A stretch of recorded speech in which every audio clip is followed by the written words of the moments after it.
Estudantes universitários em todo o país têm recorrido a cursos de nivelamento para aprender noções básicas de matemática e de língua portuguesa.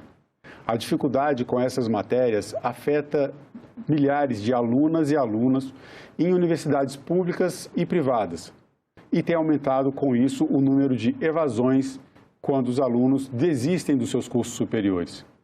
Para falar sobre esse assunto, eu recebo agora o professor da Universidade de Brasília, Ricardo Ruivaro. Professor, muito bem-vindo ao programa Cidadania. Obrigado pela sua presença no estúdio da TV Senado. Obrigado, eu agradeço pelo convite. Prazer estar aqui. Então, professor, essa situação que a gente está vivendo, né, o aluno entrando na universidade, quando a gente espera que o aluno já tenha o conhecimento necessário da língua portuguesa e das noções, pelo menos das noções básicas de matemática, e a gente está se deparando agora com uma situação em que muitos, milhares de alunos e alunas entram na universidade e no começo do curso percebem essas dificuldades ou têm essas dificuldades identificadas também pelos professores. Isso está acontecendo já faz muito tempo. Quando é que começa, na sua experiência, quando é que você começa a observar essa dificuldade dos estudantes no começo dos cursos superiores? Perfeito. Nós, da Universidade de Brasília, se nós formos ver, por exemplo, a essência, a finalidade essencial da Universidade de Brasília hoje, lá no seu artigo 3 do regimento da universidade, diz que a finalidade essencial da Universidade de Brasília é zelar pelo ensino, pesquisa, extensão e inovação de excelência. Então, de posse disso, todas as suas unidades da Universidade de Brasília, faculdades e institutos buscam essa excelência no ensino. Então, de posse disso, o Instituto de Ciências Exatas, que é onde eu estou hoje como diretor, ele tem associado 3 departamentos, que é o Departamento de Matemática, Estatística e Ciência da Computação. Somos um instituto, o senhor percebe grande, ele abarca mais de 200 professores na sua totalidade, onde são professores aposentados, que estão também lá, professores ativos, professores que são colaboradores e outros colaboradores externos das universidades. Além disso, nós temos um incrível corpo técnico-administrativo, que por volta de 30, esse número, e semestralmente, esse Instituto de Ciências Exatas, que é expressivo só pelos números de professores que ele comporta, ele abarca mais de 12 mil, ou atende a mais de 12 mil alunos por semestre, no seu nível de graduação e pós-graduação. Então, nós vivenciamos muito isso que você nos traz hoje, essa questão de revisitarmos, ou de reencontrar o aluno a esses conceitos que são do ensino médio e ensino básicos. E é um desafio enorme, é um desafio que já perdura já por muito tempo. E ainda mais intensificou-se pela pandemia que nós passamos recentemente e ainda vemos vivenciando esse momento. Então, nós do Instituto temos esse olhar atento a essas ações que buscam essa melhoria.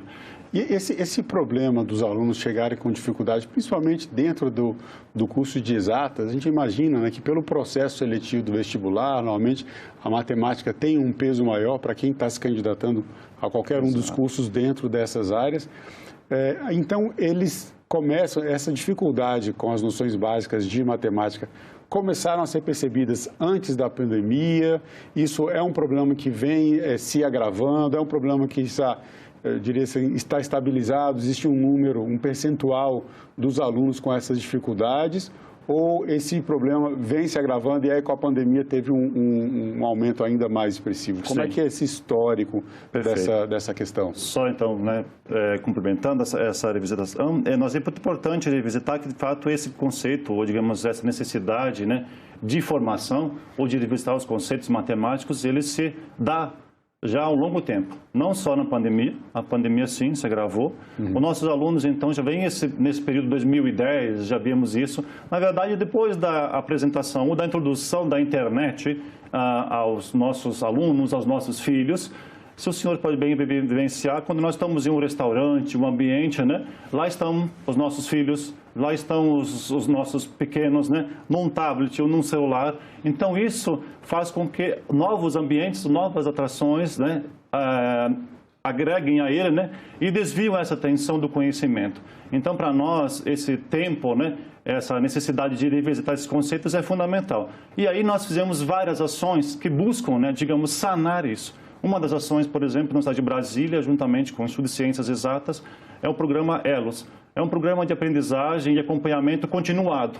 O que esse programa visa? É um programa de tutoria, que quando os alunos entram na Universidade de Brasília, ele busca o quê? Revisitar os conceitos. Mas para que ele não tenha esse déficit ou que não comprometa as suas atividades de ensino e pesquisa e extensão, esse projeto ELOS, ele faz uma atividade paralela às suas aulas. Então, ele faz no horário de meio-dia, à noite, contraturno do aluno, e lá sim, ele é orientado por alunos que já vivenciaram aquela disciplina, é orientado por mestres, é orientado por doutores e, claro, por professores como nós que estamos na cidade de Brasília, que buscamos a excelência no ensino.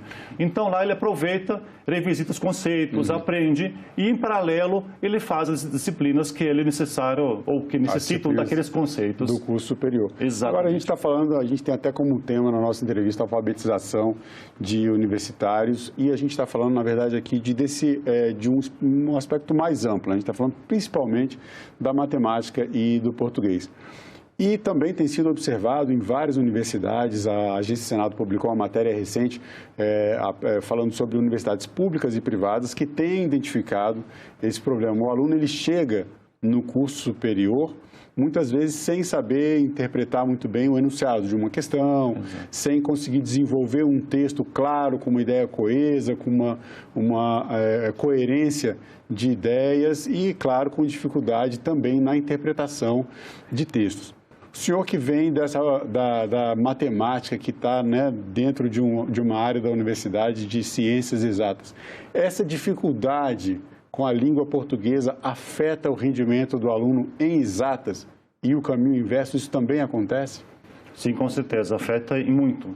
Porque quando nossos alunos chegam à universidade, eles são apresentados a problemas em modelagem, em física, em astronomia, em matemática aplicada, e lá está um grande texto ou uma aplicação inicial, que é onde ele vai precisar se apropriar, ele vai precisar entregar o seu conhecimento do português. Onde? Interpretação, ver o que é hipótese, ver o que é resultado, ver o que é conclusão que precisa ser entregue.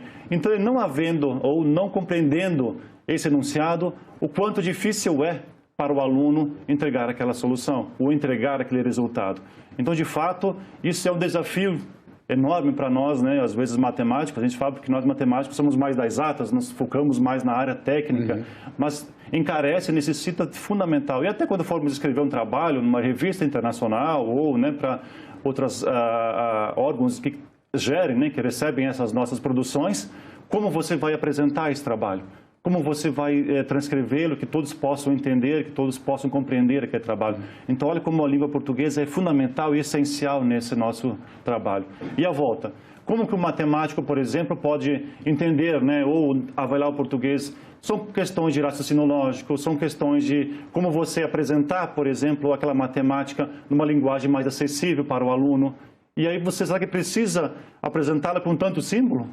Precisa apresentar a matemática aos nossos alunos do ensino médio básico com tanto símbolo? Talvez uma linguagem mais suave, mais tranquila, é muito mais acessível para o aluno. Então, é nesse contexto que a gente, na Universidade de Brasília, tem essa visão e busca fazer isso nos seus projetos de extensão, nos seus projetos que atendem a comunidade externa. Levar ou na formação de aluno ou também na formação continuada dos docentes e professores das escolas públicas e privadas do DF. É trazer ele essas inquietações e dizer, você pode apresentar a matemática aos alunos, à comunidade, de maneira mais suave, de maneira mais tranquila, para que possa ser absorvida por aquele aluno. E onde é que está, na sua opinião, a raiz desse problema? O que está acontecendo que as pessoas estão chegando, os estudantes estão conseguindo chegar, ingressar na universidade sem um preparo mínimo, às vezes, para interpretar um texto, o que a gente considera que seria básico, coisa que deveria estar aprendendo ali no ensino fundamental. A raiz do problema está na educação de base, no ensino fundamental e médio, ou a gente tem outras questões aí que estão afetando esse desenvolvimento dos nossos estudantes? Podemos trazer, com toda certeza, que é um compilado de vários fatores. Primeiro, por exemplo, os nossos alunos hoje do ensino médio, ensino básico, eles vivenciam, por exemplo, 3 horas de matemática por semana. 3 horas. 4 horas de matemática por semana, às vezes. Então, repare que é um percentual, é um horário muito curto, muito específico. E eu gosto de comparar, por exemplo, a matemática é literalmente uma música. Então, não é aquela coisa que você chega, o professor apresenta para você a matemática e você já fecha o olho e já faz todo aquele exercício. Não, você precisa treinar, você precisa sentar, você precisa revisar os conceitos, revisar as definições, e aí sim você vai estar apropriado a desenvolver a matemática. Então, como que é importante o tempo de apresentação e o tempo para você absorver aquele conceito, de você praticar. Então, termos 3 horas é suficiente? Numa semana? E colaborando com tudo isso, olha quanto externamente tem ações ou chamamentos que nos distraem muito. Às vezes tem um celular, eu vou ficar olhando aqui o meu celular, agora tem um destaquezinho aqui que eu posso olhar e me distrair, uma postagem que eu faço. A internet tem 2 lados nessa história, então, né? Se tem uma disseminação de conhecimento acessível e mais fácil, por outro lado, tem toda essa questão da distração. Isso o senhor comentou no começo da entrevista. Também, a gente pode considerar também como raiz do problema, esse uso cada vez mais precoce dos dispositivos digitais por crianças. Às vezes, crianças com 2 anos ainda está desenvolvendo a fala e já está ali brincando com um tablet, brincando com um celular, joguinhos. E o uso de redes sociais também, principalmente aí já por crianças e adolescentes. Esse conjunto de ofertas digitais que tomam tanto tempo da atenção, o senhor entende que isso faz parte da raiz desse problema? Uma das partes, porque vivenciar tecnologia é fundamental. Estar no meio tecnológico é fundamental. Nós estamos inseridos a isso, e já com a inteligência artificial já nos acompanhando lado a lado. Então, isso eu não vejo como um problema. Eu acho que tem que sabermos dosar essa questão tecnológica. Como usarmos essa ferramenta ao nosso dispor. E olha como nós vivenciamos, quando nós surgimos ou nós reencontramos no passado, o início da internet, naquele momento também se pensou, agora a humanidade se encerra porque a internet vai tomar conta, ou ela vai sobrepor a humanidade ou a inteligência. Não. O que se aproveitou naquele momento? A internet se aproveitou para ser algo positivo, como ferramenta. No passado, por exemplo, um pesquisador de matemática, ele precisava enviar o seu artigo via correspondência para um outro país, para um outro pesquisador, e depois de 6 meses, 4 meses, ele recebeu uma resposta. Hoje não. Hoje o pesquisador envia um e-mail, envia um documento, um arquivo, e no mesmo instante, 2 dias depois, já recebe. Então, a evolução tecnológica, a evolução da informação, a evolução de novos conceitos, ela se dá com a tecnologia a seu dispor. Então, estarmos com ela é fundamental, mas sabermos dosar é também fundamental. E aí eu revisito muito brevemente, revisitando estados ou até países fora, vamos adotar a tecnologia pelo tablet. Não, vamos sem livro, vamos com livro. Então, a gente tem vivenciado isso muito forte em países como, por exemplo, Finlândia e outros países. Que é uma referência em educação. Que é uma referência em educação, com certeza, mundiais. Tiramos os telefones, tiramos os tablets dos alunos.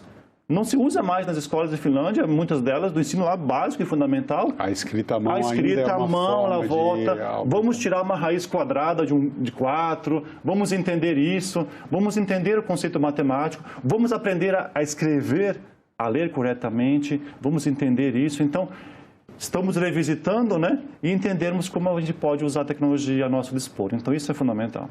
Quando a gente se depara com esse problema, olhando a situação dos alunos brasileiros que estão tendo essas dificuldades nas universidades, isso faz diferença para os alunos que vêm das escolas públicas, das escolas privadas, ou o problema está generalizado? Não, não faz diferença.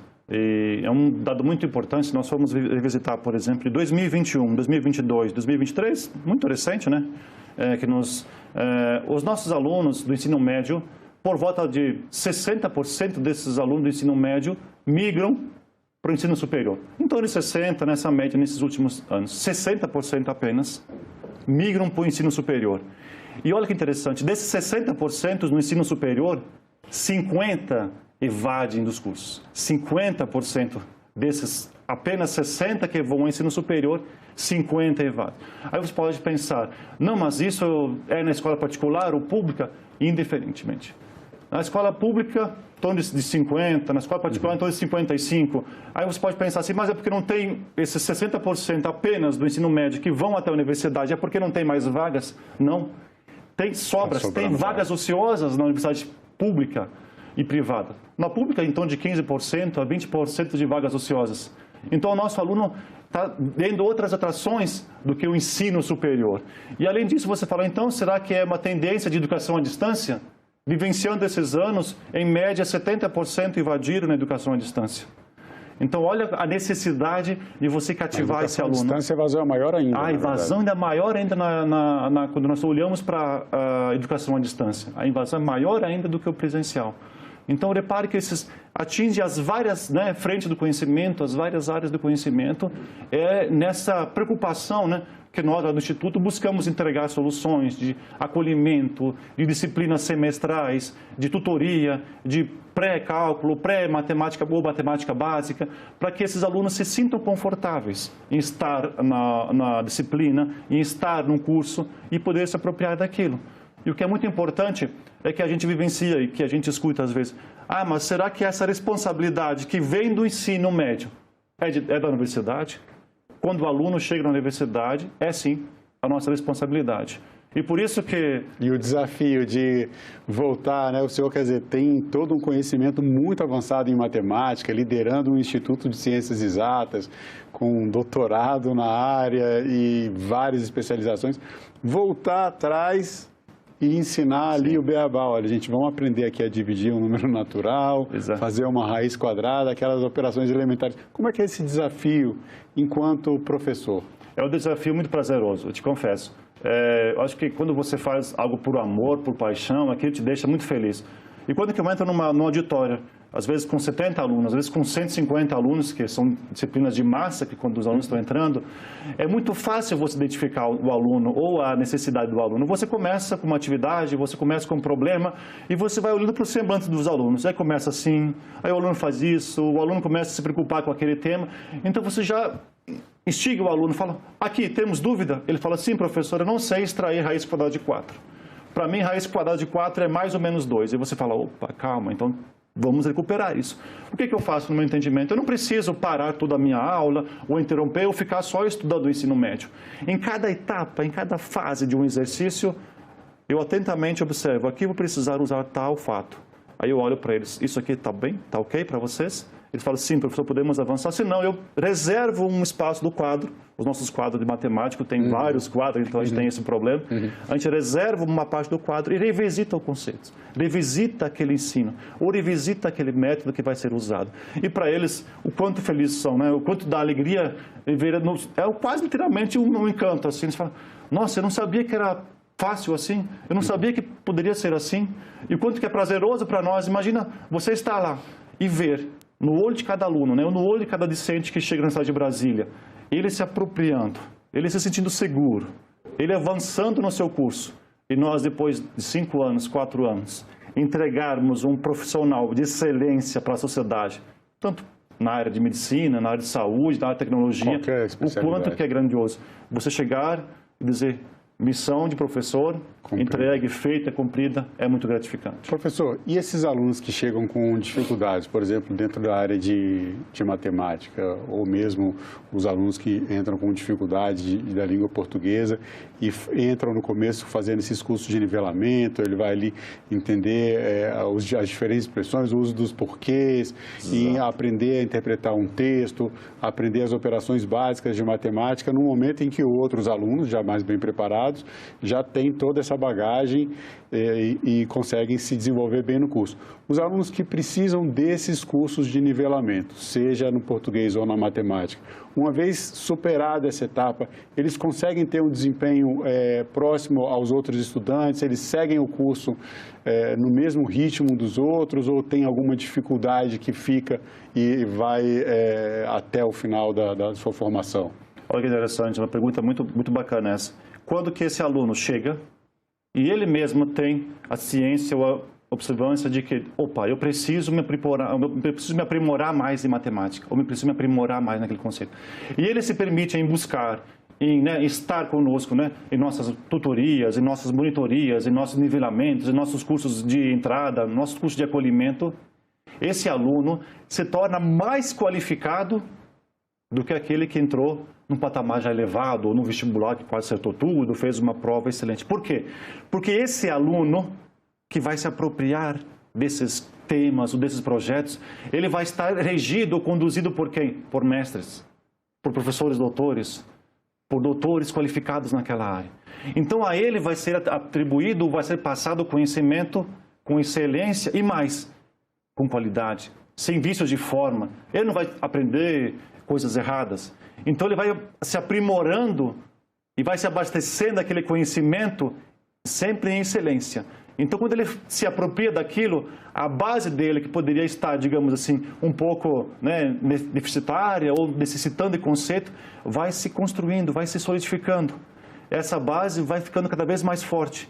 Então, ele já vai ter uma visão superior do problema. Ele não olha mais, com medo, aquele problema de iniciar, ele já olha e fala, não, a hipótese é isso, o conceito que eu preciso atacar é isso, e eu já sei, eu já aprendi lá nos conceitos básicos, nas nossas tutorias de revisão. Então, o aluno se sente mais confiante. E quando ele se sente confiante, o quanto prazeroso é, porque ele se transforma. Ele já vem com esse espírito novo, e aí o curso para ele é natural. E aí ele faz 2 cursos, ele faz cursos fora, faz disciplinas no departamento, e ele é um encanto. É como abrir um portal. É abrir um portal. Né? Parece que para ele nunca tinha sido dada aquela oportunidade. E o quanto que é ruim quando a gente ouve, né? De alunos que chegam, até professores que às vezes vêm nos visitar, falam assim, não, a matemática não é para mim. A matemática é difícil, eu nunca vou aprender a matemática, ou física, ou química. Não. Não existe. Não existe isso. Não existe que ninguém vai aprender matemática em física. Você talvez não possa aprender ou apresentar um artigo para sermos um medalha Fields, para sermos ganhar um prêmio Nobel. Mas matemática que você vai usar no dia a dia, matemática que você vai aplicar lá no seu trabalho, lá na medicina, para ver vibrações de cordas vocais e tudo mais. Aplica para a vida aplicações para a vida inteira. Uhum. Isso todo mundo tem capacidade de aprender. O que precisa é estarmos dispostos e contar com professores, né, qualificados para isso. E essa situação que um aluno ele chega, se depara com essas dificuldades, e aí ele vai se sentir completamente inseguro, tem uma transformação quando o aluno entra nesse curso de nivelamento e consegue descobrir que tudo aquilo que ele não sabia, na verdade, o que faltava era a oportunidade de estudar e aprender. A capacidade está ali. Exatamente. E o que é interessante é permitir que o aluno te apresente a dificuldade dele. O quanto que é desafiante para nós entregarmos ou nos abrirmos, né, para com o próximo das nossas dificuldades. Imagina você chegar para o professor, que você já fica assim um pouco, né, com um pouco de direção do professor, e falar, professor, eu não sei uma fração, eu não sei simplificar a fração, não sei tirar a raiz, professor. Então, isso é importante tanto de nossa parte quanto da parte dele. Da nossa parte, como é que eu faço especial? Eu falo, pergunta importante. Vamos sentar agora, toda pergunta que você fizer aqui é importante para mim e para você também. Vamos saná-la, vamos revisitar isso. Então ele se sente mais tranquilo. Ele não se sente mais receoso, assim, porque às vezes você vê o aluno assim, né? Então quando você vê ele assim, fechado, é difícil. Agora quando ele começa assim, se abrir, conversar contigo, falar, professor, eu já não sei mais isso agora. Agora eu já sanei essa dificuldade, superei, mas agora o próximo nível eu também tenho dificuldade. Eu até brinco com eles às vezes, porque na matemática, às vezes aparecem algumas fórmulas, às vezes alguns conceitos. Aí eu desafio eles, eu falo assim, não, essa fórmula aqui está errada que vocês viram no ensino médio. É dividido por 24, por 12, por outro número aqui, por 52. Eles ficam assim assustados, né? Eu falo, não, tá vendo? É porque lá talvez você só vira uma fórmula. Vamos demonstrá-la aqui. E a gente vai e demonstra. Aí parece dar um brilho no olho. Caramba, nossa, era isso. A descoberta, o encanto. Então, cada vez que você traz, digamos assim, essa centelha nele, né? Esse desejo, essa inquietação de ele buscar mais, o quanto que é gratificante, né? Isso vai deixando o próprio discente, né? E um profissional mais qualificado, um profissional mais inquieto. E mais confiante também, né? Ele vai superando, vai passando de um medo para uma situação de confiança total, às vezes. Professor, a gente tem mais um minutinho aqui de entrevista, 1 minuto e meio, e eu trago para o senhor aqui a nossa última pergunta, tem tudo a ver com o que a gente está falando, o nome do programa também é homenageado com essa última pergunta. Para o senhor, o que é cidadania? Cidadania, eu acho que é isso, né? Nós fazermos o melhor para com o próximo. Então, nós estamos na universidade, eu estar, né, outros professores estar, que são professores maravilhosos que nós temos no Instituto de Ciências Exatas, é fazermos o nosso melhor, é buscarmos a excelência, é buscarmos a perfeição do próximo.